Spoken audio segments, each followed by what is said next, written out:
I'm Kiaran Kirk. I am Dean of the College of Science, which means I have broad responsibility for the Science College here at the ANU. Managing my own mental health is really important and always pretty close to the top of mind for me, because I'm well aware of how significant it is in terms of how I'm feeling and how I'm acting and performing. So I give it a lot of thought. To manage my own mental health, for me, I guess I would summarize that around exercise and food. I exercise every day, probably too obsessively, but I'm very conscious of the benefits that gives me mental health-wise. And I exercise both for the sake of exercise, but increasingly in recent years I've been exercising with other people. I run and I cycle, and I run with a particular bunch of people, and I cycle with a particular bunch of people. And after I cycle, we end up at coffee together. These are typically not people from the university. Some of them are, many of them are from government or clinicians or things like that. And I've become, and I guess it started during COVID, I've become very aware how important that social dimension is to it. So both the exercising together and the spending time together outside of exercise and just having coffee and talking about stuff that is unrelated to the work that is the major source of stress in my life is important. And then the other aspect is food. And I'm very interested in food. I like food, and my wife is the same. And we plan every meal. I never eat just to consume calories. Every meal is a particular thing, and it's usually planned beforehand. So it's been thought about and talked about, which has again taken me away from whatever stresses are going on at that time. And then when I eat the meal, I will not eat and work. I'll have the meal typically with someone else and enjoy that and step out of the stresses of my life. And those two things I'm well aware are a source of help for me with regard to my mental health. When I'm approaching burnout, when I know that things are stressful and things are building up, I like to have,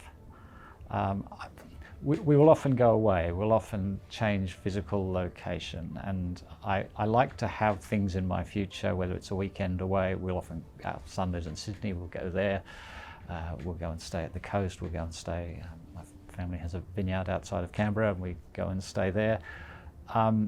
And that often diffuses things. If things are really tough, I think, well, look, let's plan to go away next weekend or in a couple of weeks. The thing that I've always struggled with, and at times I've been better at this and at times I'm worse at this, is just keeping everything, quarantining all the stresses and strains and pushing it out of my head.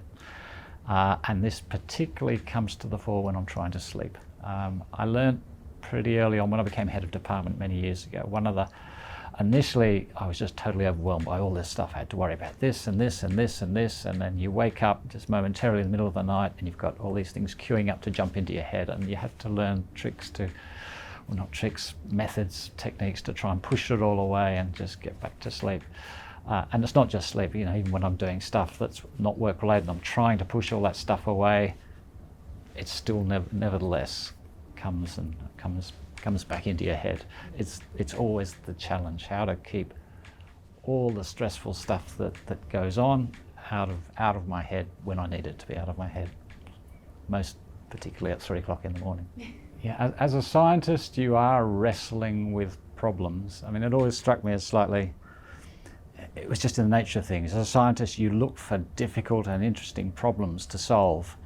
And then you're really happy because you found one. If I can answer this problem or contribute to an answer to this problem, it will be a good thing. I will have achieved something. And then you think, oh, but I've got this difficult and complicated problem and it's in my head now. And sometimes it can then get a little, not overwhelming, but it's always with you as a scientist. And then it can begin to cause you to lose sleep and things like that. And then you sort of reflect, well, I was looking for a difficult and wicked problem, and this is one, and I'm lucky to have it. But there is that sort of balance. We do have a really inclusive community here, and I know how important that is to me, in having a group of people in the college, and I've been fortunate in that regard, people who respect one another, who like one another, and we can talk about all sorts of things. I've never liked hierarchy. I've never liked any sort of differentiation between this sort of staff member or this sort of staff member. I hope and I think we have a community that everyone respects each other and what they bring to the community, and I really value that sense of community, and I can see that's really important, certainly in how I feel about my job, which is the major source of stress in my life, usually, and being part of that community, just one of the members of that community, is really important to me, and I'm well aware how fortunate I am to have that around me.